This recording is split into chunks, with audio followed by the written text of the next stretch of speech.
This is Free to Exchange, the show where free-thinking scholars, free markets, and, ironically, free public television all meet. I'm your host, Ben Powell. If you haven't had your head in the sand for the past year, you've probably heard elected officials and candidates for office from both parties disparaging international trade. Claims range from trade with China is not fair to claims that the international trade is destroying manufacturing in the United States, and much worse than that. Yet Adam Smith made the case for free trade all the way back in 1776 when he published The Wealth of Nations. Even today, there are few ideas that command more agreement among economists than the idea that free trade increases a nation's prosperity. On today's show, we'll begin by discussing the basic economic case for free trade and then considering some common objections to international trade. On the second half of the show, we'll consider whether trade sanctions imposed for humanitarian reasons are necessarily a good idea. My first guest is Dr. Robert Murphey. Dr. Murphey is a research assistant professor here at Tech's very own Free Market Institute. He's also the author of multiple books, including The Politically Incorrect Guide to Capitalism and his most recent book, Choice, Cooperation, Enterprise, and Human Action. Bob, welcome back to the show. Glad to be here, Ben. So let's start, because people seem to drink the crazy juice when they start talking about international movement of things. So before we go international, let's just think domestically, trade. How does trade create wealth? It's just moving something back and forth between people. Sure, just think of something really simple, like two kids at lunchtime. The one kid has a bologna sandwich, the other kid has a peanut butter sandwich, and they both wish they had the other kid's sandwich. And so they engage in a voluntary trade, and they both walk away from that deal thinking they're better off. And that's not a contradiction. Some people tend to think, well, no, someone must have won and someone must have lost. But when it comes to voluntary trades, because value is in the mind of the beholder, both kids can walk away from that thinking, I got the better end of that deal. And so that's what economists mean when they say trade is a win-win situation. So if it's win-win then, if a politician draws a line on a map and makes one of those kids with the bologna sandwich in Mexico and one in Texas, what changes? Well, I don't think the kids in Mexico eat bologna sandwiches, but put that aside. Nothing changes. And in fact, the case for having free movement of goods is actually stronger when we bring in the whole world into consideration, because one of the primary motivations or rationales for trade is that you're getting access to people in circumstances that are different from yours. So just to take an obvious example, people in Alaska, it's easy for them to bring up barrels of crude oil. It's harder for them to grow oranges, whereas people in Florida, it's vice versa. So you can see the advantages of allowing trade, and the people in Alaska shipping barrels of crude oil to people in Florida in exchange for oranges, they both end up better off, and you can see how, because they're in different circumstances, clearly that makes sense. The situation holds true for people on the other side of the world in a different country. So the case for trade is arguably even stronger if we're talking about people on the other side of the planet. Just because of differences in kind of the costs of producing things. Right, but the basic principle is still the same. If they have something we want more than what we can give to them and vice versa, we both walk away happier from that deal. Yeah, I think this is an important, maybe subtle point in just the language you're using. You're not talking about the United States trading with Japan. You're talking about people trading.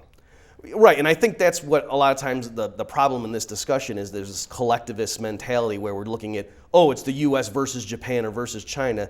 When no, if you say I don't support free trade, what that means is I want my government to take away my options. That if I want to be able to buy something from someone in another country, I want there to be arbitrary restrictions placed in my way. And of course people don't want that. The U.S. government doesn't make Americans better off by taking away their options when it comes to the trading table. So kind of briefly then, can you tell us what the standard kind of economist classic case for free trade is vis-a-vis, the development of Adam Smith and David Ricardo? Sure. So Adam Smith first made the point that if some other country can make something on better terms or more cheaply than your country can, then it just makes sense to import it from them, and then you ship them the things that you're better off at making it, that you do a better job of. Right. So that's pretty standard. That's kind of like my case of the people in Alaska. They can bring up barrels of crude, ship it to people in Florida because they can grow oranges better.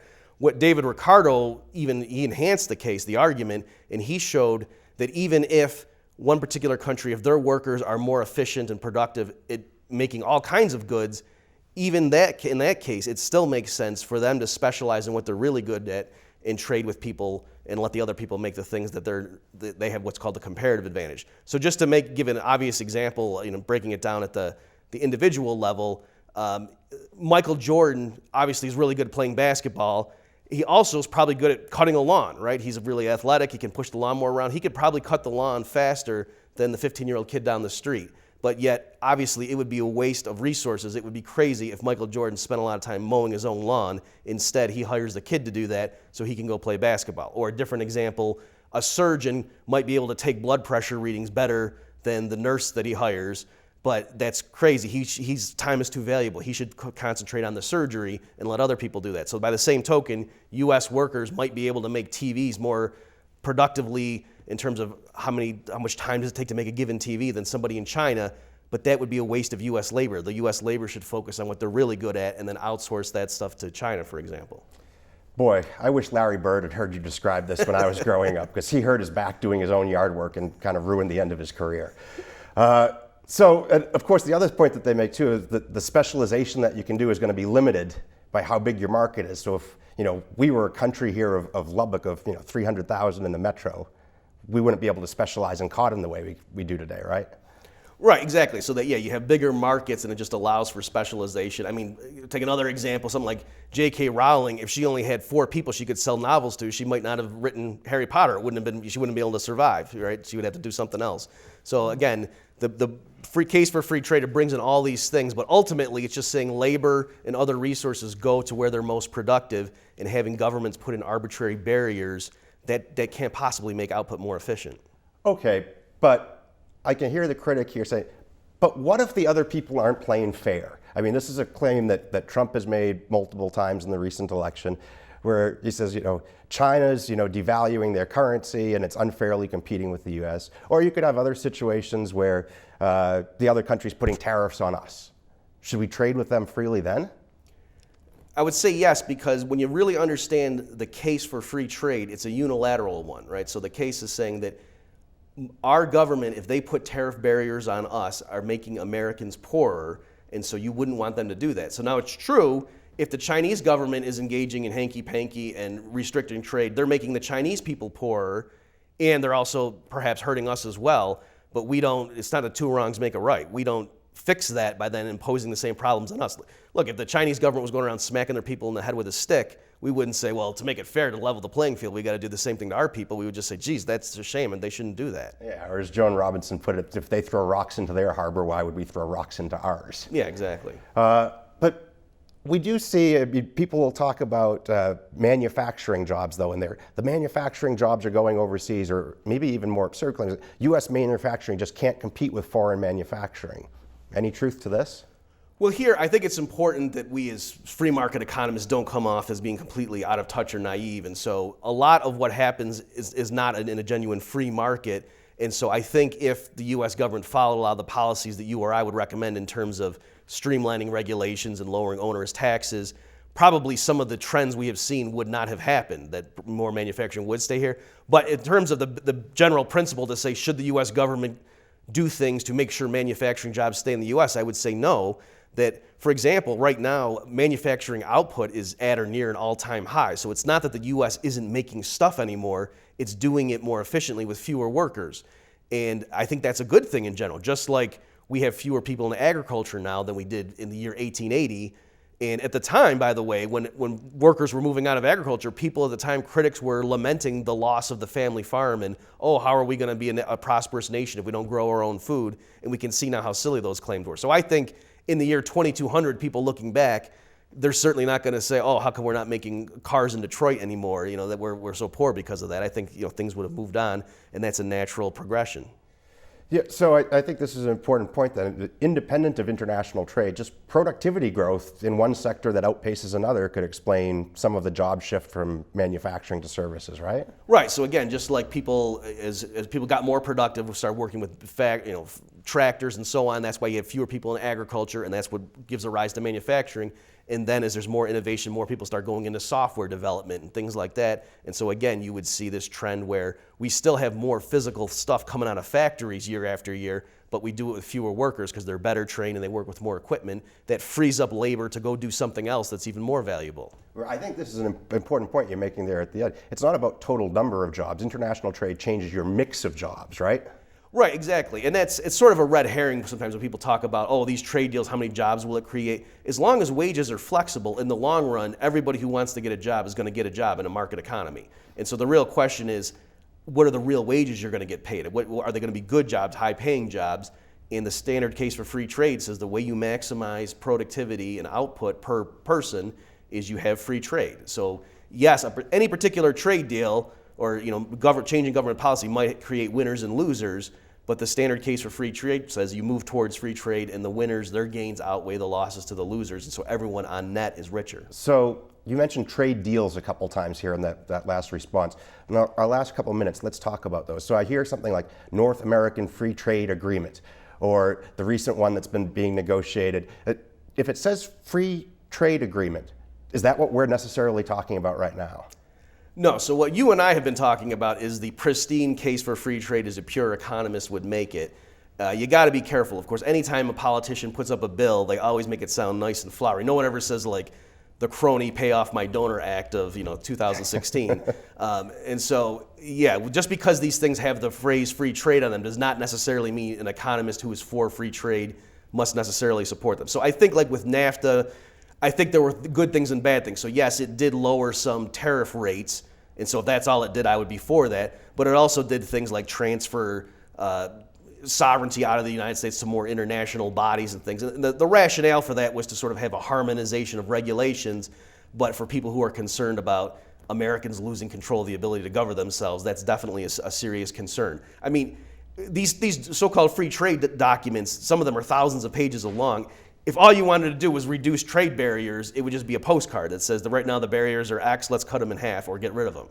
Yeah, I think that's a fair point. Instead, you see special, like Central American Free Trade Agreement, and then all of a sudden sugar's exempt so that the Fanjul family in southern Florida doesn't get competition on sugar prices here and things like that. Yeah, and with the TPP, I know a lot of people are complaining about the intellectual property rights protections, and there's some things that even pretty pure free market economists might say, I'm not sure that actually is a movement towards free trade.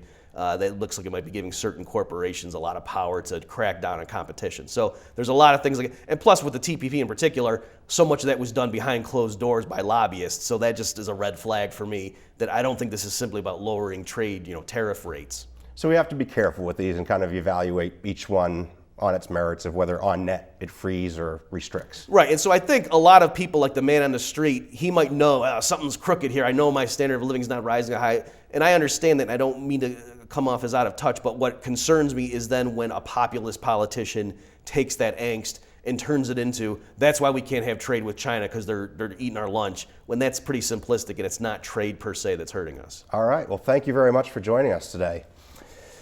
Don't go away. When we come back, we're going to discuss how U.S. trade sanctions can impact people in other countries. Free to Exchange is a joint project of Texas Tech's Free Market Institute and Texas Tech Public Media. More information is available at fmi.ttu.edu.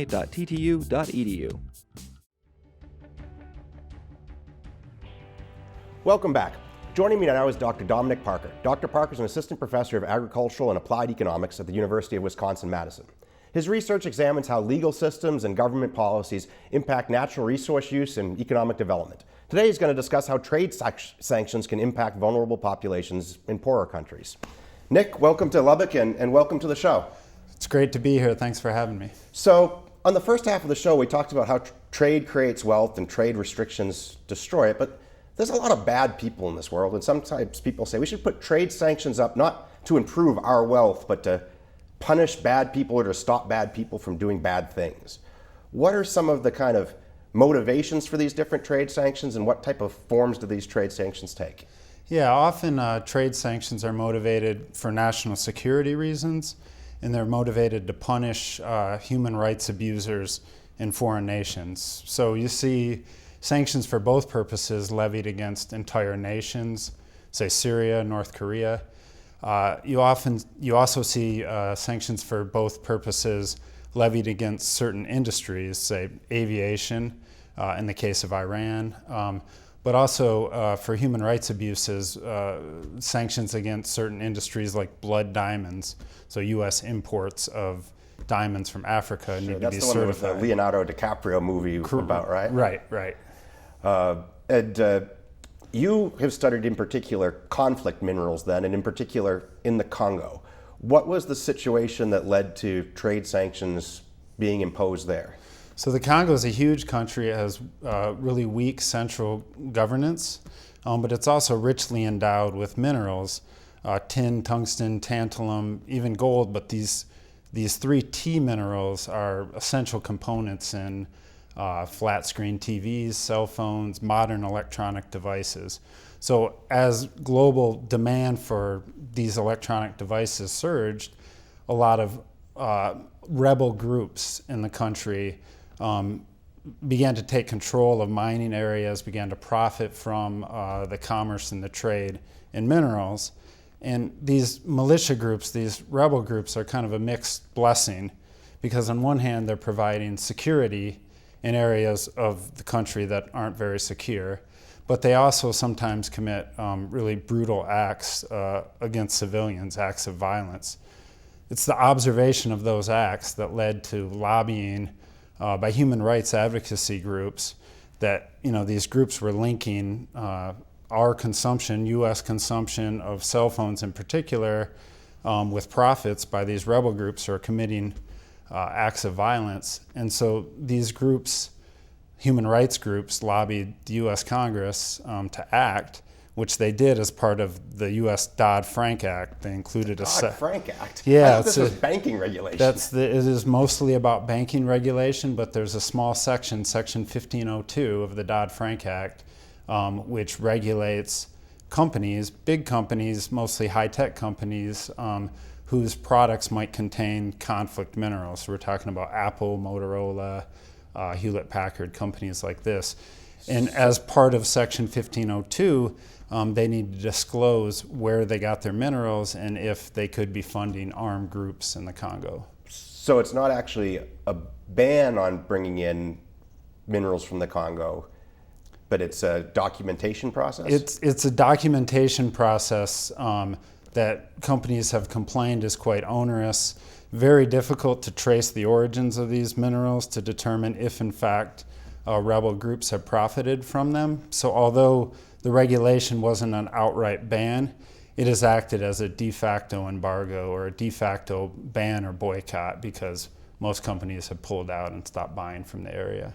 So let's think about some of them, the other kind of unintended consequences, or when we think about policy change that impacts people's costs and benefits, and sometimes as people respond to this, it creates avenues that the politicians weren't thinking about. And maybe the companies pulling out entirely might be one of them. What might be some other avenues? That's right. I mean, the companies pulling out entirely was unlikely what was intended by the policy, but if you raise the costs of companies and they can source these minerals elsewhere, that is one obvious unintended effect.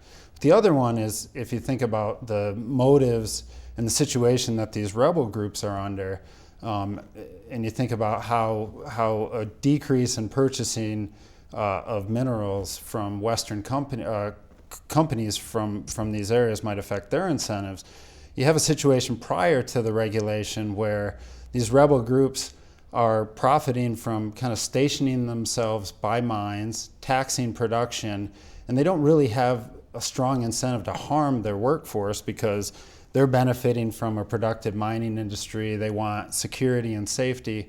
Well, you take away the value, you decrease the value of those mineral resources, you totally change the incentives of the rebel groups, because now they're looking for a revenue from some other source. And where are they going to get the revenue? Well, one thing they could do is start looting civilian villages. They could also turn their attention to unregulated commodities. One example is gold, because gold, although was supposed to be regulated by Section 1502, it's been de facto exempt because its origins are so hard to trace. So another thing the rebel groups could do is turn their attention to fighting over gold in search for revenue.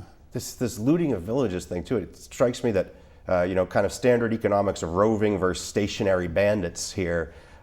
When they're taxing at a mine, they don't want to kill the goose that lays the golden, or the triple T in this case, egg. Yeah, that's right. Once you're running between villages, you can over-pillage it even worse than what you would have been doing at the mine, right? That's right. I mean, I think if you think about the incentives and you think about groups as trying to maximize their revenue over the long run, in the long run, if they think mining is going to be productive now and in the future and it's going to be valuable, then they have incentives to station themselves and basically begin to act as government with a long-run stake in the productivity of the area.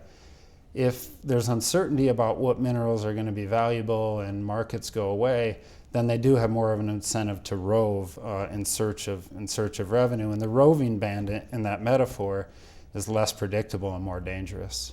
It destroys even more production as a result of this, right? And this absolutely, is all absolutely in the context of a place that's got a pretty lousy government to begin with, that's fairly predatory itself. That's right. I mean, I've been speaking about rebel groups generally, but we should probably count the government's militia groups, certainly at various times in recent history, as not so different than some of the militia than the rebel groups. Well, now, you've studied then what the result of this was for people in the Congo. What did you find happened to them? Well, we tried to, it's empirical studies, so we had to work with data that were available. Okay. And we were able to find information on the location of different types of mines. We were able to find information on actually health and infant mortality in villages near mines. We were able to find information about the location and the type of violent conflict that armed groups were engaged in.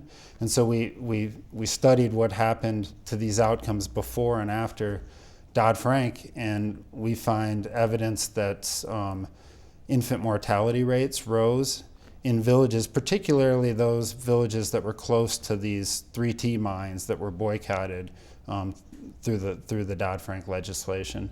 We also found evidence of more looting of civilians in the areas that were regulated, and we find a shift in battle activity between armed groups into regions where there was a lot of gold.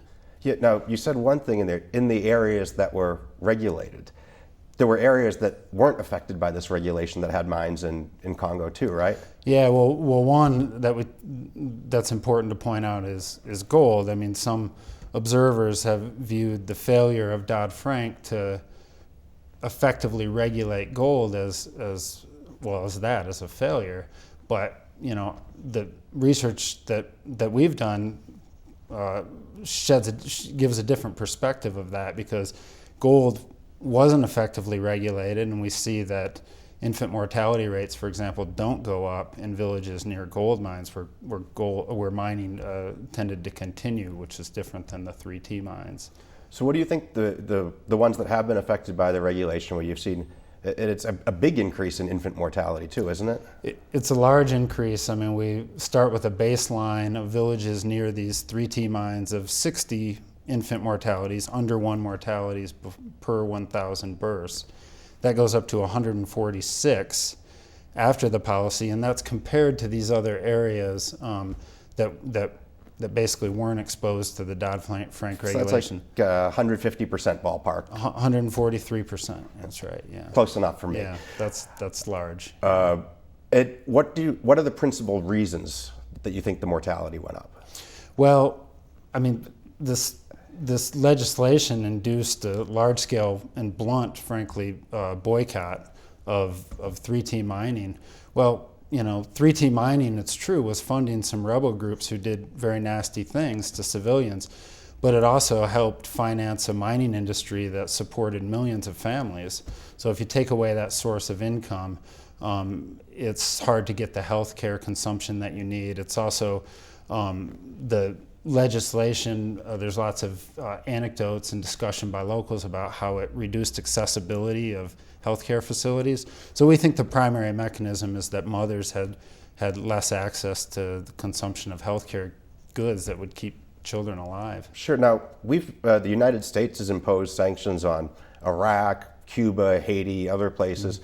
Have other studies also had similar findings that it harms some of these vulnerable populations? Yes, there's studies, the countries that you mentioned, there's studies that infant mortality rates, child health degraded after the sanctions compared to before, and those same kind of channels are the ones that are hypothesized to be important: weaker access to health care, et cetera. So In our last just like 30 seconds or so here, if you were going to kind of sum up and say, well, what's kind of the policy lesson if the U.S. is considering imposing sanctions going forward? Yeah. Well, I don't want to sit here and say that these unintended consequences are always inevitable and that they can't be defrayed by careful policy setting. I will say that as a general rule, I think it's really important to involve the local communities that are going to be affected in the decision-making process. And that's a common complaint you hear, is that the people, the Congolese citizens, had this imposed from the top down without much input from them. All right, well, thank you very much for joining us today, Nick. Thank you. All right. Humans seem almost hardwired to be skeptical of trade with people from foreign countries. Yet, some scholars argue that our very humanity stems from our ability to discover trade with each other. And we have 200 years of economic theory demonstrating that trade between individuals, whether in the same country or different countries, promotes the long-run prosperity of both places. Yet politicians from both parties frequently badger us with claims that trade is impoverishing us or destroying our economy. These are mostly all false. Now, there might be some instances where sometimes there's bad people in the world that there might be a plausible reason that you want to restrict trade from benefiting them. But even here, I'm pretty skeptical. As our second guest pointed out, often there's unintended consequences that harm some of the very people we're intending to help. Furthermore, it's through trade that the spread of ideas about economic freedom and better form of governance also tends to spread. And when we impose sanctions, that's going to limit that flow as well. So for me, I'm sticking with free trade. We'll see you next time.